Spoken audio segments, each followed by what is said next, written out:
Welcome to Community View. I'm Melissa Anderson. In the next few weeks, voters will decide on 3 St. George City candidates from a list of 6. We've decided to ask them all the same questions for a brief overview of their standings.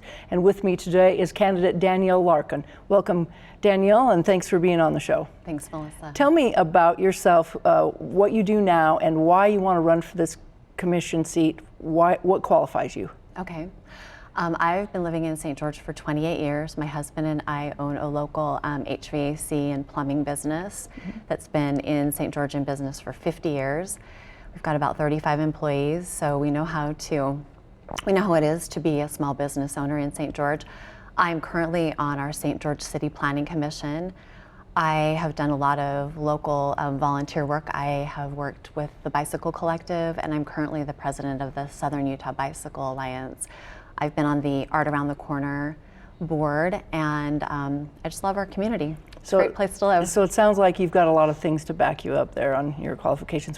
What do you think are the most important issues that are facing the city of St. George right now?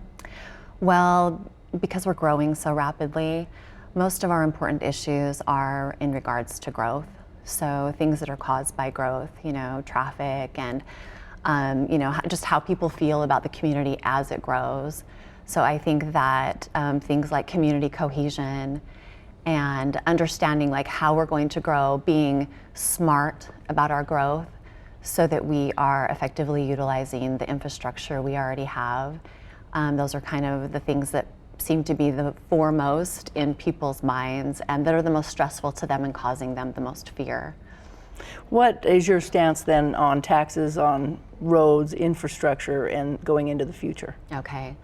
I think that going into the future, most of that should be managed by the taxes and the money that will come from those who add themselves to our community so that we don't have to constantly be increasing our tax base. Every once in a while, it's necessary for us to, do a big road project. For instance, the county, has enacted the 0.25% sales tax for the last part of this year. And I think that was necessary.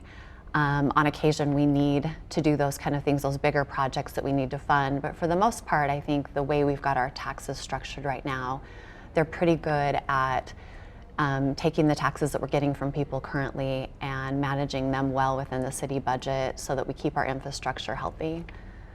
And very briefly, so then are you in support of the Northern Corridor, which is another road? And what about Lake Powell Pipeline? Both of those, I believe we cannot make a decision on just yet because the environmental studies are not back. What I personally think that we should do is wait for those environmental studies to come back, and we don't get to make a decision, as you know, on a local level in regards to either one of those. But the things that we do get to make a decision on are things like active transportation within our space to lower our traffic volumes. We can do a lot with that. And we can do a lot with the low-hanging fruit as far as water conservation goes. So I personally would love for us on a local level to be looking more at what can we do locally. And then as far as Lake Powell Pipeline and Northern Corridor go, we'll wait and see what comes from those environmental studies. I have a strong feeling, the Northern Corridor will probably go through, but I don't know that. And my hope is that if it does, that it will be as environmentally conscious and friendly as it can possibly be. And the same with the Lake Powell Pipeline that, currently we have just the Virgin River feeding us besides our springs. So I understand the need for more water, but I feel like what we could do responsibly here at home is start some really great conservation measures. So why do you think that voters should vote for you? I think the reason why they should vote for me is because I know I'm not smart enough to do this on my own.